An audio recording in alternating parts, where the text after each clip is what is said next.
Ya, Krakatau Steel dan POSCO memastikan komitmen investasi sebesar 3,5 miliar dolar Amerika atau setara 52,5 triliun rupiah.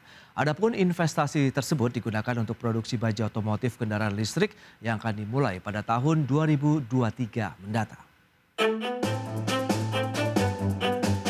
Krakatau Steel dan POSCO memastikan komitmen investasi sebesar 3,5 miliar dolar Amerika Serikat atau sekitar 52,5 triliun rupiah. Investasi tersebut akan digunakan untuk perluasan kapasitas produksi dan produksi baja otomotif kendaraan listrik yang akan dimulai pada 2023 mendatang. Hal itu ditandai dengan penandatanganan kerjasama antara Menteri Investasi Kepala Badan Koordinasi Penanaman Modal atau BKPM Bahlil Lahadalia dengan PT Krakatau Steel dan POSCO. Kerjasama ini juga dilakukan dalam rangka fasilitasi rencana proyek pengembangan Ibu Kota Negara Nusantara.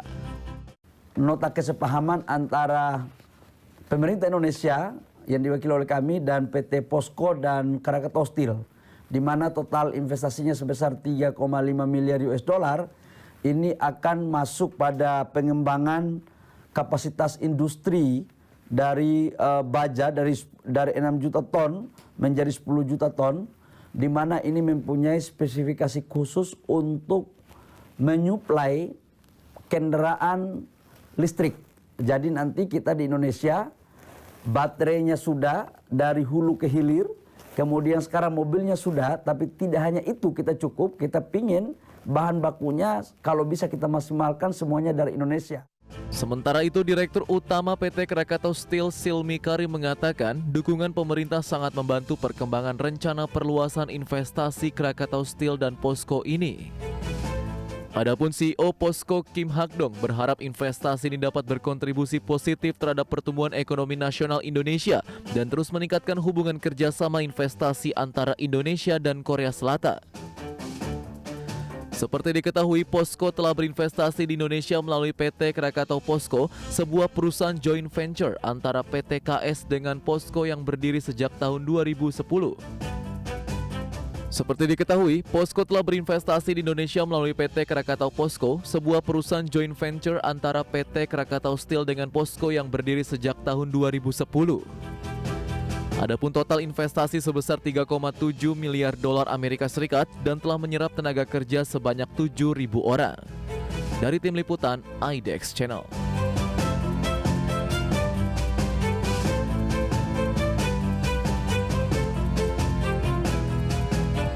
Baik pemirsa, untuk membahas tema menarik kita hari ini, upaya memperluas produksi baja kendaraan listrik, kita sudah tersambung melalui Zoom bersama dengan Ibu Melati Sarnita. Beliau adalah Direktur Komersial PT Krakatau Steel Persero Tbk. Selamat pagi, Bu Melati. Mas, apa kabar? Ya, Alhamdulillah sehat, salam sehat juga Bu Melati. Sama-sama. Baik, terima kasih. Ini menarik kalau sudah kita sampaikan tadi pengantar begitu. Memang ini kerjasama yang akan memberikan angin segar lagi terhadap industri baja nasional. Tapi sebelumnya bisa diupdate terlebih dahulu bagaimana dengan kondisi dari industri baja hingga saat ini, Bu Melati? Terima kasih Pak Pras. Saat ini tren permintaan baja domestik sudah mulai menunjukkan tren yang positif ya. Ini memang kita lihat dari realisasi penjualan kita sendiri sampai dengan semester 1 2022 itu juga mengalami cukup peningkatan cukup baik. Jadi kalau dibandingkan dengan tahun lalu itu volume penjualan kita itu meningkat sekitar 10%. Kalau dibandingkan dengan Q1 kemarin, Q2 2022 itu naik sekitar 19%. Ini peningkatan ini memang banyak didukung dari peningkatan konsumsi baja di sektor konstruksi dan infrastruktur. Ya, alhamdulillah mulai banyak proyek-proyek oil and gas yang mulai berjalan. Kemudian juga proyek-proyek yang untuk pemipaan, untuk spam dan lain-lain yang mulai signifikan berjalan di pertengahan tahun ini. Tapi emang kalau saat ini kalau kita bicara kondisi keseluruhan, kita juga lihat impor baja masih cukup tinggi. Oke. Ya, mungkin ini masalahnya masih sama ya, Mas, ya Pak Pras ya. Iya, iya. Nah, jadi impor untuk periode Januari sampai Juni 2022 itu untuk flat product sendiri, kalau untuk produk roll coil atau sheet itu sekitar 865.000 ton dan untuk produk hot roll coil sebesar 584.000 ton. Jadi memang masih cukup tinggi impornya. Tapi alhamdulillah sebenarnya secara keseluruhan impornya cukup turun dibandingkan periode tahun lalu ya. Periode yang sama pada dari tahun lalu. Dan kita memang apresiasi sekali dukungan dari pemerintah udah bisa mulai ada pergerakan yang nyata ya untuk proteksi dari barang-barang produksi dalam negeri, terutama dari baja nasional. Oke, itu dia, importasi masih tinggi, kemudian backbone untuk kebutuhan baja nasional masih disumbang dari sisi konstruksi dan infrastruktur, begitu Bu Melati.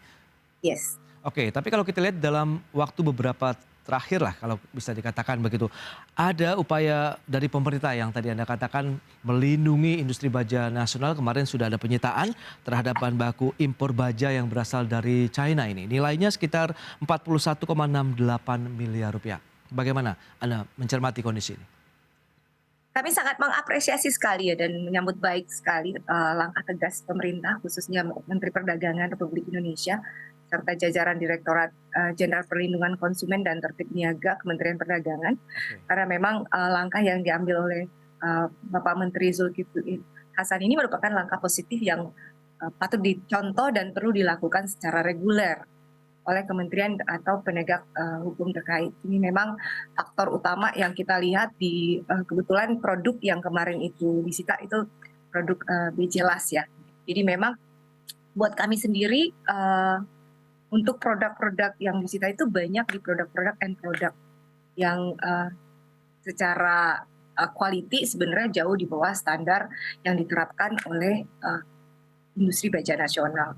Jadi ini tentunya akan memberikan pengaruh negatif terhadap kinerja industri baja nasional secara finansial pasti ya. Kemudian juga sebenarnya secara reputasi.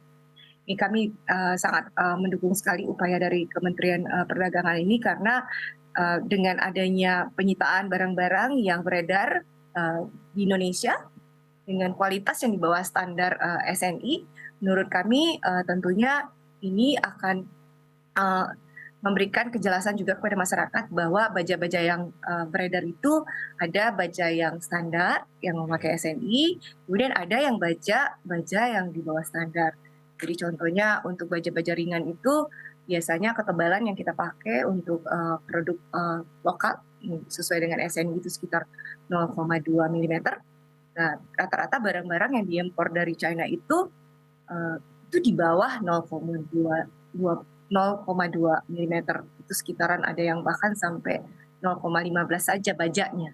Jadi mungkin kelihatan sama, tapi sebenarnya bajanya itu ya lebih tipis. Sehingga mungkin jadinya harganya lebih murah karena kan secara berat pasti bajanya jauh lebih sedikit dibandingkan dengan baja-baja yang SNI. Baik, Bu Melati, tapi kalau kita lihat dengan importasi yang masih tinggi meskipun menurun ada katakan tadi, tapi sebenarnya apakah ini untuk mengisi ceruk demand yang ada di masyarakat begitu terkait dengan produk-produk baja yang memang mungkin masih belum bisa maksud saya dipenuhi oleh industri baja nasional? Untuk baja-baja yang dipakai di Indonesia kan mostly baja-baja itu peruntukan untuk infrastruktur dan untuk konstruksi ya. Rata pemakaiannya itu sekitar 78% untuk konstruksi dan infrastruktur. Kemudian untuk otomotif sendiri itu hanya 11%. Nah, untuk konstruksi sendiri sebenarnya semua produk konstruksi dan commercial grade yang dipakai oleh pemakaian pembuatan bangunan dan lain-lain itu sebenarnya sudah bisa kita produksi dari industri dalam negeri. Baik, berarti kalau kita lihat dengan adanya kondisi seperti ini masih ada importasi yang ilegal, tentu memang perlu ada dukungan dari pemerintah juga. Apalagi tadi sudah disampaikan juga bahwa pemerintah tengah mengembangkan industri otomotif begitu meskipun baru 11% ini konsumsinya. Anda melihat potensi yang cukup besar tidak? Mengingat ini akan menjadi salah satu fokus pemerintah untuk pengembangan kendaraan listrik begitu di tanah air dengan sudah adanya baterai listrik di Indonesia, kemudian pabrikan mobil listrik sebenarnya sudah ada. Berarti kebutuhannya juga akan semakin meningkat, Bu Melati. Iya benar Pak Pras. Jadi kalau dari sekarang 11% ya target kita nantinya dengan second phase yang kita lakukan bersama Krakatau Posko itu kita ingin meningkatkan untuk otomotif sendiri sekitar 53% ya. Peningkatannya signifikan nantinya. Karena memang saat ini sebenarnya kami sudah memasok untuk pemain-pemain untuk ini ya otomotif. tapi mungkin masih pada bagian-bagian tertentu. Jadi saat ini Keras sendiri itu sudah memasok baja HRC, HRPU dan CRC ke Toyota, kemudian Hino, kemudian Yamaha dan lain-lain ya. Untuk bagian structure, jadi untuk side rails, cross member dan lain-lain. Kemudian juga untuk pipe and tube dari bagian otomotif tersebut, chassis, steer, dan lain-lain. Dan juga bagian dalam untuk panel roof, back door, pilar, frame. Tapi memang untuk bagian luarnya itu saat ini memang kami belum bisa memenuhi technical prosedur yang diminta oleh pemain otomotif tersebut. Jadi memang proses otomotif itu agak panjang, Mas. Iya. Nah, jadi vendornya proses approvalnya itu bisa sampai 2 tahun. Oh, oke. Untuk satu jenis produk begitu yang akan digunakan ya? Iya, Baik. karena kan mereka harus ngetes safety-nya, ngetes material composition dan lain-lain. Jadi itu memang karena kan itu dipakai banyak orang, jadi that's acceptable menurut saya. Dan memang ke depannya harapan kami dengan second phase yang kita lakukan bersama Posko, kita bisa meningkatkan konsumsinya itu dari 11% tadi.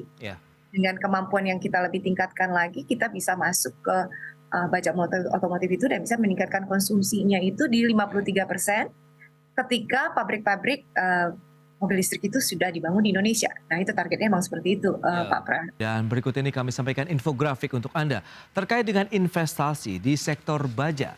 Ya, seperti yang bisa Anda saksikan ini dari tahun 2021 tercatat sudah ada 12 miliar dolar Amerika. Kemudian proyeksi di tahun 2022 diharapkan bisa mencapai 15,2 miliar dolar Amerika.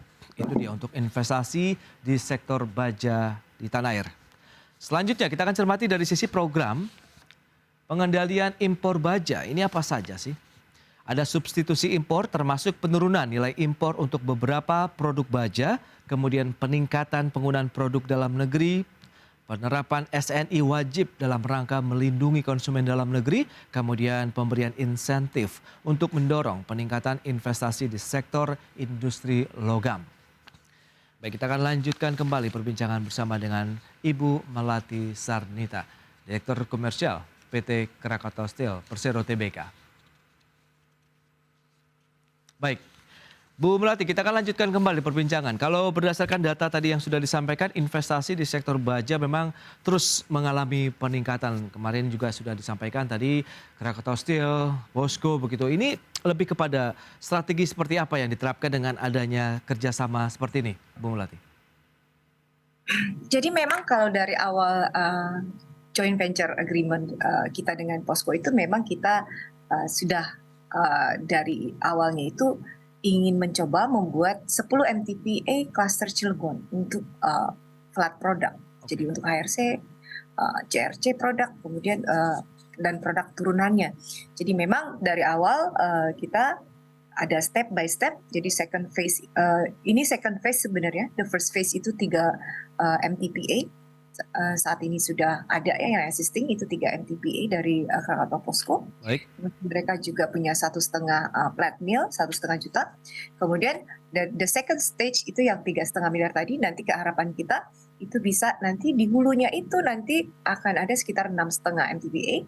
Kemudian kita akan membuat pabrik CRM yang bisa memenuhi permintaan-permintaan dari automotive sector. Saya ini senang sekali tuh lihat angka investasi di sektor baja itu tuh Pak Pras.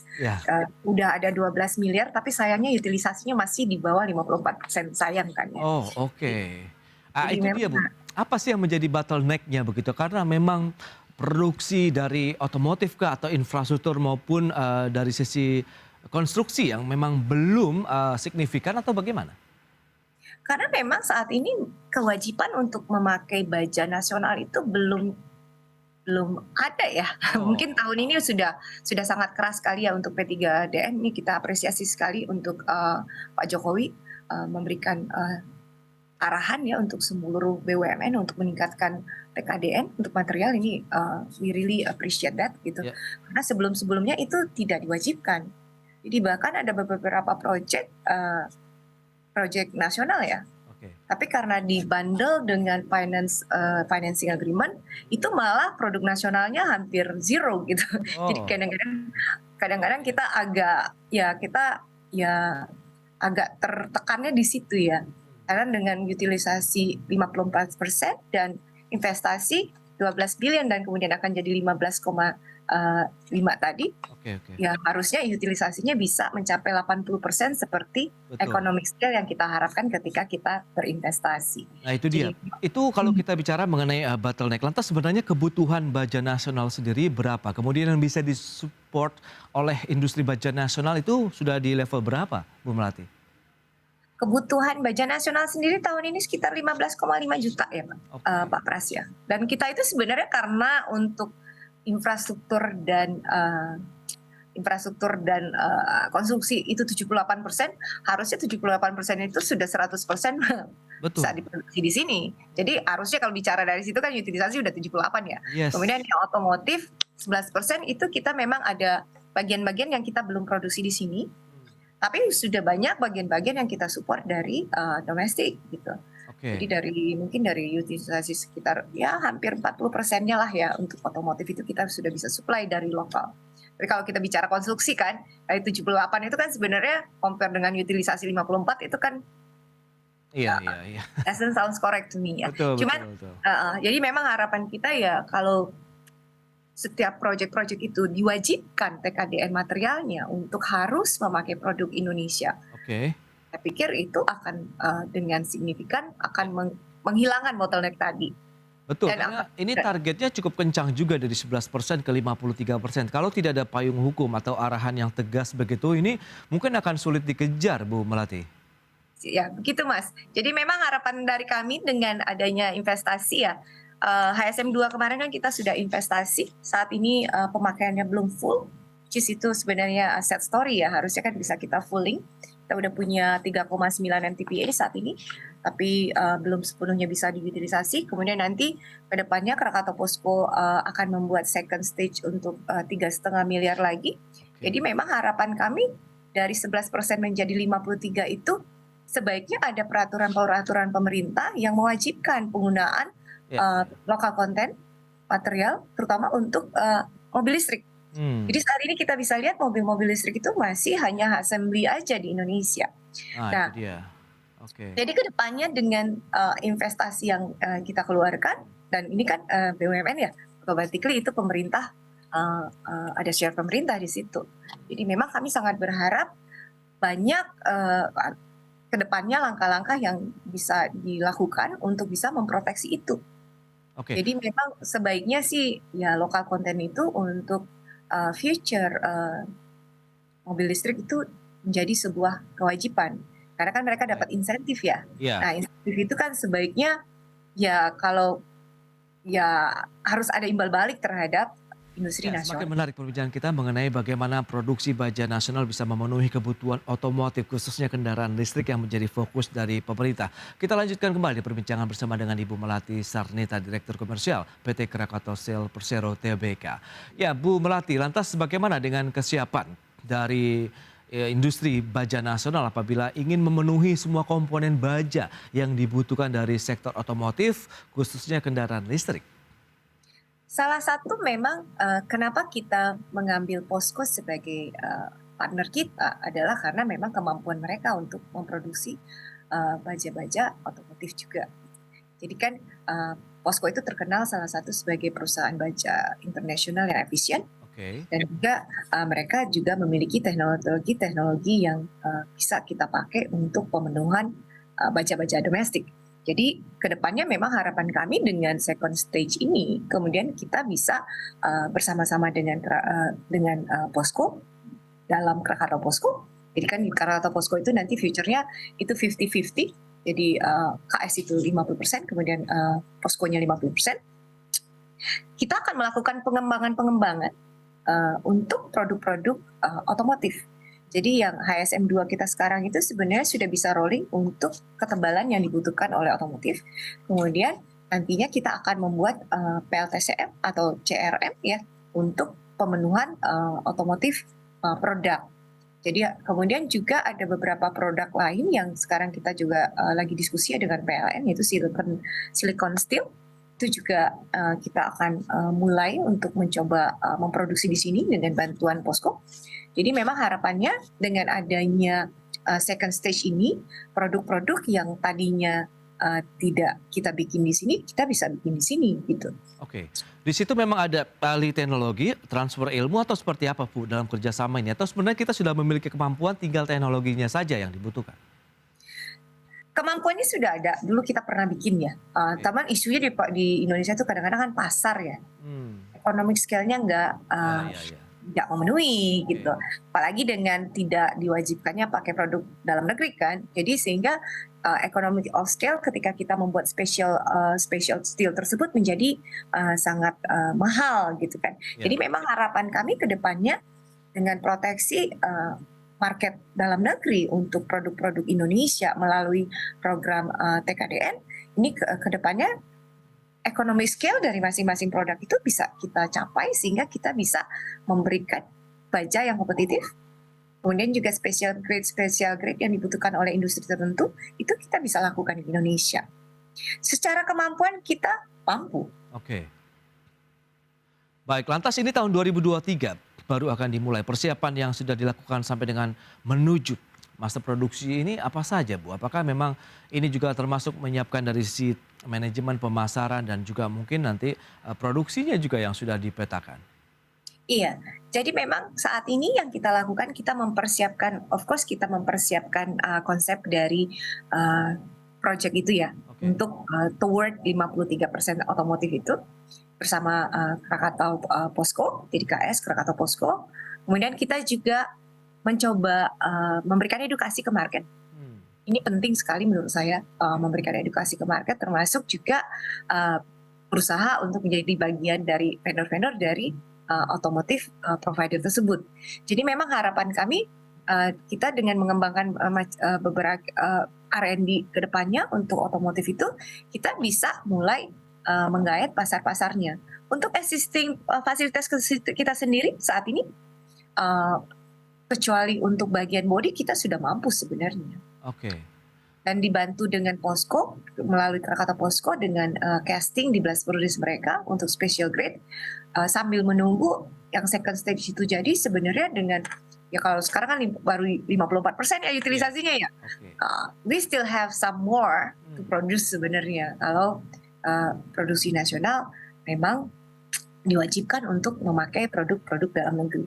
Nah, lantas apa nih seperti itu sebenarnya yang diharapkan nih Bu Melati? Mengingat ini bahwa semua sudah siap, produksi siap dilakukan, kemudian klasifikasi, kualifikasi sudah terpenuhi misalnya untuk industri otomotif. Apalagi yang sebenarnya dinantikan saat ini? Yang kami harapkan itu sebenarnya pertama itu of course kan kita juga nggak mau jadi anak manja ya, itu kan nggak boleh ya. Jadi kalau dari sisi kami sendiri kan industri baja nasional itu sudah sangat berusaha untuk memperbaiki posisi industri baja nasional baik secara kualitas maupun secara pricing competitiveness. Saat ini baja nasional itu banyak diekspor ke negara maju. Ini yang agak aneh. Tapi tidak bisa mencapai utilisasi 54% untuk domestik. Ini kan agak sedikit aneh ya. Industri baja nasional itu bisa ekspor ke negara-negara Eropa, Amerika, New Zealand, Australia, which is itu negara-negara yang memerlukan kualitas yang tinggi. Betul. Ya kan? Jadi kalau dari kami yang sebagai industri baja pasti yang pertama kita minta support dari pemerintah untuk mewajibkan penggunaan barang buatan dalam negeri, of course ya, TKDN. Kalau boleh kita sih mintanya ya harus di atas 40%, karena kalau kita minta TKDN 40% itu biasanya yang impor udah nggak bisa masuk sebenarnya. Iya. Kalau semua dokumen negara kita untuk procurement menggunakan statement itu, industri baja itu udah bisa naik ke 75% utilisasinya. Ya. Itu dia, berarti memang dibutuhkan, ya nampaknya memang campur tangan dari pemerintah juga nih untuk melindungi industri nasional khususnya di baja, bahwa ini juga untuk mengembangkan beberapa ini tidak baja saja loh Mas Pras. TKDN ini kalau diterapkan untuk semua barang yang telah diproduksi di Indonesia, itu akan memberikan multiplier yang sangat luar biasa. Yes. Itu dia yang diharapkan, karena tidak satu industri saja, bahkan beberapa industri lainnya juga akan ikut merasakan begitu apabila memang TKDN di dalam negeri terus ditingkatkan dari sisi kapasitas dan kemampuannya. Baik, Bu Melati, terima kasih banyak atas waktu dan sharing yang Anda berikan juga hari ini untuk pemirsa IDX Channel. Selamat melanjutkan aktivitas Anda kembali dan Salam sehat, Bu Melati. Terima kasih. Terima kasih.